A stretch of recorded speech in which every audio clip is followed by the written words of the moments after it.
Hi friends, ఈరోజు so but because although ఇవి ఎలా యూజ్ చేయాలో ఒక 4 ఎగ్జాంపుల్స్ తీసుకొని దాంట్లో చూద్దాం. దీనిలో మీకు ఏ చిన్న సందేహం ఉన్నా కామెంట్ రూపంలో తెలియజేయండి. ఇలా చిన్న చిన్న బిట్స్ ప్రాక్టీస్ చేస్తుంటే మీకు మంచి ఇంగ్లీష్ ఇంప్రూవ్ అవుతుంది. First example, they work hard but they failed. అంటే రిజల్ట్ నెగిటివ్ వచ్చింది కాబట్టి బట్ వాడతాం. They worked hard so they achieved. ఇక్కడ రిజల్ట్ పాజిటివ్గా వచ్చింది కాబట్టి సో వాడతాం. అదేవిధంగా మనం రిజల్ట్ని ఫస్ట్ తీసుకుంటాం అనుకోండి, they failed although they worked hard. అంటే ఆల్దో అంటే అయినప్పటికీ అని వస్తుంది.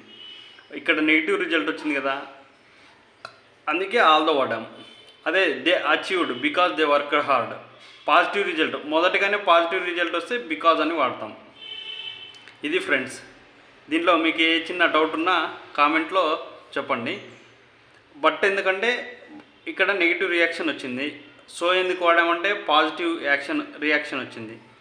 మొదటగానే మనం పాజిటివ్ యాక్షన్ కానీ పాజిటివ్ రియాక్షన్ కానీ ఉంటే ఆల్దో కానీ బికాజ్ కానీ వాడతాం. నెగిటివ్ యాక్షన్ ఉందనుకోండి, పాజిటివ్ యాక్షన్ ఉందనుకోండి బికాజ్ వాడతాం. అదే నెగిటివ్ యాక్షన్ ఉందనుకోండి ఆల్దో వాడతాం. Thank you. మీకు ఈ వీడియో నచ్చితే లైక్ చేయండి, షేర్ చేయండి, సబ్స్క్రైబ్ చేయండి.